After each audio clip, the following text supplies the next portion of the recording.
Welcome to the channel. Hit subscribe and dive into stories that'll stay with you long after the video ends. Let's begin. Rain hammered the old manor's windows the moment Clara stepped inside, and the first thing she saw, before the owner even greeted her, was a portrait hanging crooked in the foyer, a woman's face half lost in shadow, yet unmistakably her own. She froze, water dripping from her coat, breath caught somewhere between disbelief and something colder. "You must be the new maid," a man's voice murmured behind her, low and careful, as if afraid to startle her. Clara turned slowly, wiping rain from her forehead. The man was tall, pale, with eyes that flicked to the portrait and back to her, as though measuring the distance between two impossibilities. "I'm Mr. Haldon," he said. "The housekeeper should arrive shortly, but I wanted to welcome you myself." But Clara barely heard him. The portrait's gaze held her like a hand around her throat, gentle but unyielding. The woman in the painting wore a dark Victorian dress, her hair coiled in an intricate braid Clara herself had never worn. Yet the bone structure, the eyes, the faint scar above the brow, every detail mirrored her as if pulled from her own reflection. "Who is she?" Clara whispered. Mr. Haldon's expression tightened almost imperceptibly. "A relative, long past. You must be tired from the journey." He gestured toward a long hallway lined with dim lamps, each bulb flickering like a struggling heartbeat. Clara followed, though every step felt heavier than the last. The manor smelled faintly of old paper and lavender past its prime, a scent that reminded her of forgotten rooms and unopened letters. Rain continued its assault on the roof, the sound distant but relentless, like a warning tapping its way down the rafters. "You'll be working in the East Wing," Mr. Haldon said as they stepped around a stack of covered furniture. "It's quieter there." But Clara felt nothing quiet about the house. Every corner seemed to breathe, and distant creaks traveled through the corridors like footsteps that stopped the moment she listened. When they reached her small room, Mr. Haldon placed a brass key into her palm. His hand lingered for a second too long. "If you need anything," he said softly, "don't hesitate." He left, footsteps fading down the hallway until only the rain remained. Clara closed the door and leaned against it, her pulse thudding. The portrait's image wouldn't leave her mind. It hovered behind her eyelids, a face identical to hers, watching, waiting. She hadn't been in the room more than a minute before a soft knock touched the door, too light to belong to Mr. Haldon, too gentle to be the wind. Clara opened it a crack. No one stood in the hall, but on the floor lay a folded slip of paper, edges trembling in the draft. She bent, reached for it, and froze when she saw her own name written in an old-fashioned hand. Her fingers hovered above the note, fear prickling across her skin like static rising ahead of a storm. The hallway seemed to contract around her, shadows pulling closer as though the house itself held its breath. Clara lifted the note at last, unfolding it with slow, trembling hands. A single sentence waited inside, written in ink that looked decades old. 3 words that made her knees weaken. "Find the truth." It was only beginning. Clara stared at the message until the ink seemed to blur, the words sinking deeper than the cold in her bones. She pressed the note to her chest for a moment, trying to steady her breath, but the draft in the hallway whispered along her neck like a warning. She shut the door quietly and tucked the slip of paper beneath her pillow, as though hiding it from the room itself. The storm outside rumbled low, a sound that made the glass tremble in its frame. Clara sat on the narrow bed, letting the minutes pass, letting her pulse settle. But every time she blinked, the portrait's face rose again in her mind, like an echo refusing to fade. She finally stood, unable to sit still. Her work was supposed to begin at dawn, yet something in her, something restless and unsettled, pulled her back toward the manor's hallway. Maybe she needed to see the portrait again in the sharper light of morning. Maybe she needed proof she wasn't imagining everything. The floorboards groaned beneath her steps as she walked, soft at first, then louder, as though the house disliked being disturbed. When she reached the foyer, the lamps were dimmer than before, their glow pooling on the walls like pale fire. The portrait hung exactly as she'd left it, tilted slightly, as if the woman inside had leaned just enough to get a clearer look at her. Clara stepped closer. "Who were you?" she whispered. The woman's painted eyes seemed to glint, not with malice but with something mournful, something that pulled at Clara's chest. "Admiring her already," a voice murmured behind her. Clara startled, An older woman stood in the doorway, her gray hair pinned back beneath a black scarf, her posture stiff with discipline earned over decades. "I'm Mrs. Venn," she said. "The housekeeper." Clara nodded, still catching her breath. "I couldn't sleep. That piece tends to draw people in." Mrs. Venn's voice was cool but not unkind. "Best not to stare too long. The Haldon family has a strange way of clinging to the past." "Who is she?" Clara asked. Mrs. Venn hesitated just enough for Clara to notice. "A daughter of the house," she said finally. "Gone long before Mr. Haldon was born." Gone. The word rested uncomfortably in the air. Mrs. Venn lifted a candle from a table. "Come, I'll show you where we keep the linens, if you're to work here. You should know the layout." Clara followed her through the corridor, but her eyes kept drifting back toward the portrait until the shadows swallowed it from view. Each step deeper into the manor felt like stepping into water, thick, sound-dampening, strangely heavy. They passed closed doors that smelled faintly of cedar and locked away secrets. At the end of the hall, Mrs. Venn stopped abruptly. "This door," she said, gesturing to an old wooden frame trimmed with carvings, "remains shut. Always." "Why?" Sven met her gaze without blinking. "Some rooms are better left undisturbed." Clara felt a chill rise across her skin. "But what's inside?" "A reminder," the housekeeper said, her voice dropping. "And reminders can be dangerous in the wrong hands." Before Clara could ask another question, a sharp, distant sound echoed from deeper in the manor, a clatter followed by something that might have been a cry. Mrs. Venn stiffened. "That came from the east wing," she whispered. "Your wing." Clara's heart lurched. Someone or something was in her part of the house. Clara ran toward the east wing before Mrs. Venn could stop her, the candlelight dragging long shadows that twisted along the walls. Her footsteps echoed sharply, each one louder than the last, as if the house amplified her fear. When she reached her hallway, the air felt colder, damp in a way that suggested the storm had seeped through the manor's bones.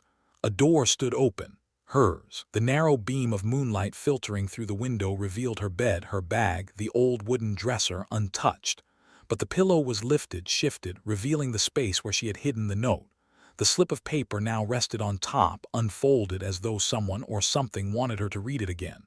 Clara approached slowly, her breath trembling. Mrs. Venn stepped inside behind her. "Did you leave that like this?" "No," Clara whispered. "Someone was here." Mrs. Venn scanned the corners of the room, jaw tight. "Nothing's missing." Clara shook her head. "Not that I can tell." But the meaning was clear. Someone had known exactly where she'd hidden the note. Mrs. Venn crossed her arms, expression unreadable. "The manor is old. Drafts move things, doors shift with the beams. You'll get used to it." Clara looked at her sharply. A draft didn't unfold a note. Silence pressed between them until the housekeeper finally said, "Rest for now. Dawn comes early." But Clara didn't rest. After Mrs. Venn left, she sat on the edge of her bed, staring at the note as if it held a heartbeat of its own. Find the truth. What truth, and why her? Outside, thunder rolled across the sky, a deep growl that made the lamp flicker. Clara stood and paced, unable to shake the feeling that she was being watched. Her room's small mirror caught her reflection, pale, tense, eyes wide, and for a moment she imagined the woman from the portrait standing behind her. She turned. Only the empty room stared back. Clara needed answers. She slipped into the hallway again, this time moving quietly, choosing each step with care. Maybe the portrait held some clue, some inscription, date, or name hidden beneath the frame. The thought pulled her through the darkened corridors back toward the foyer. The lamps there had dimmed further, their glow barely enough to reveal the portrait. Clara lifted a hand and touched the dusty frame. Her fingers found a latch she hadn't noticed before, nearly swallowed in the carved design. She hesitated, then pressed it. A soft click echoed. The portrait swung forward by an inch, just enough to reveal a narrow compartment behind it. Clara's breath hitched. Inside the hollow space lay a small velvet pouch and a torn photograph, aged and curling at the edges. She reached for the photo first. When she turned it over, her stomach tightened. It was a picture of the same woman from the portrait, only younger, smiling, standing beside a man whose face had been violently scratched out. Beneath the photo, faint handwriting read, "Before the betrayal."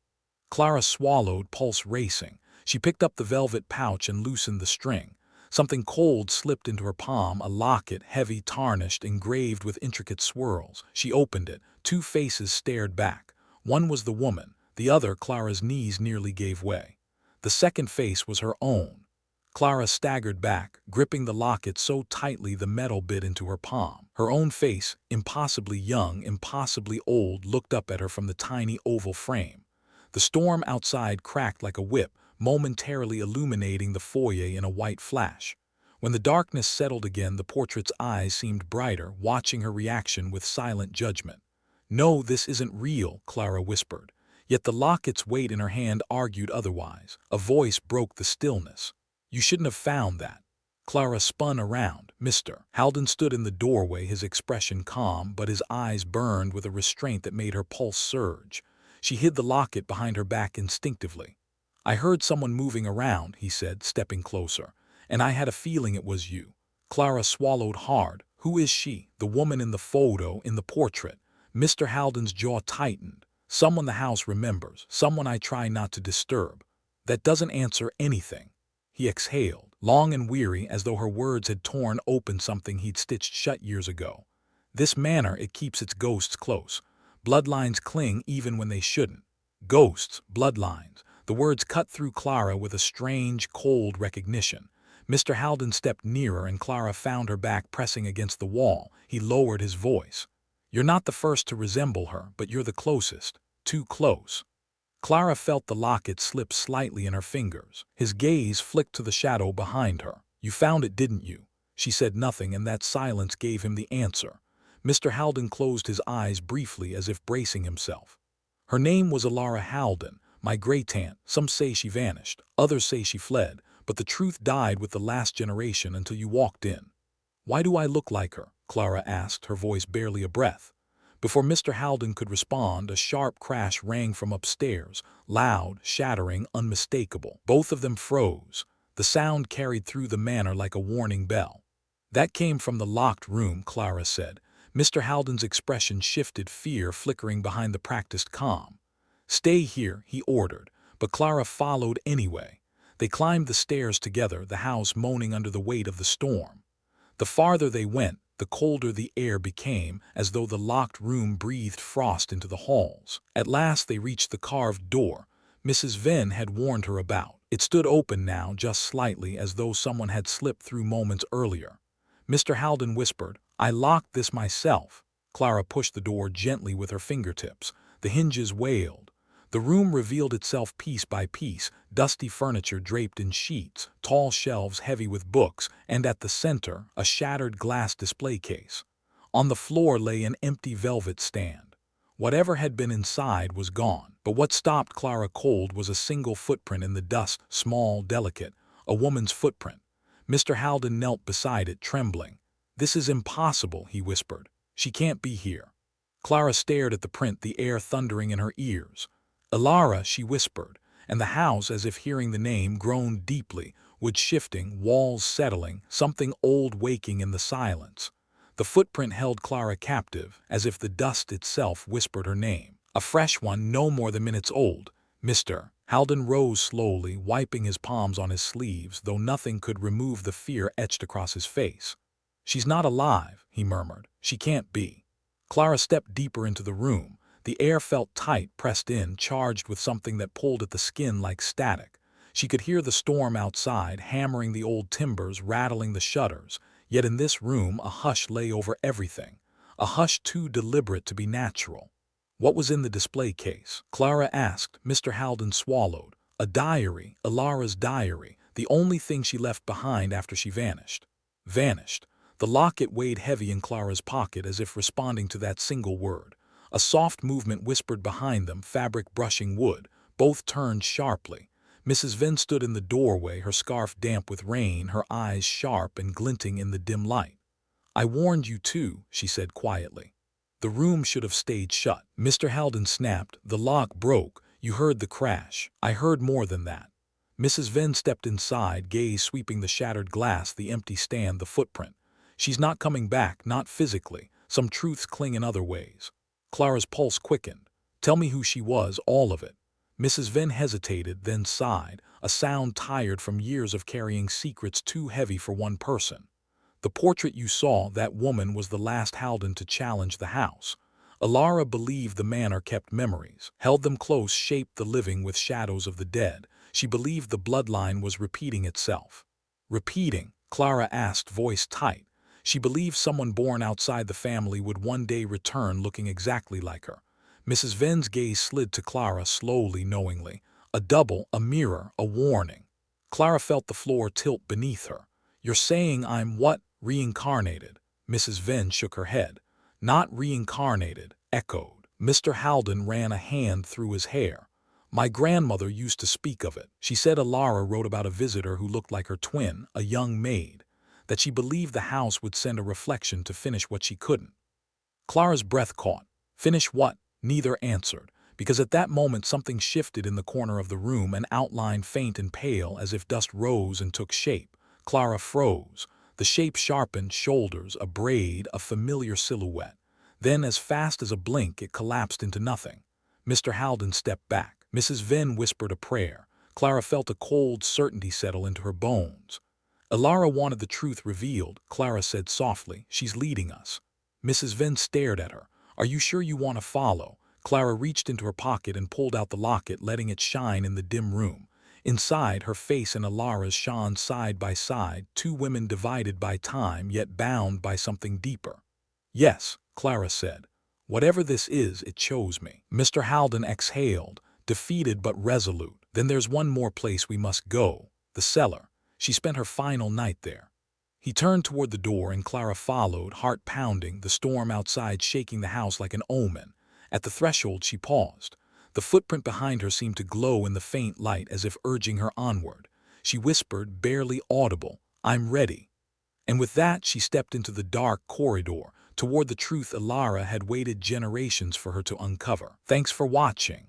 Remember to subscribe and visit the channel for more real-life stories filled with mystery, emotion, and unforgettable twists.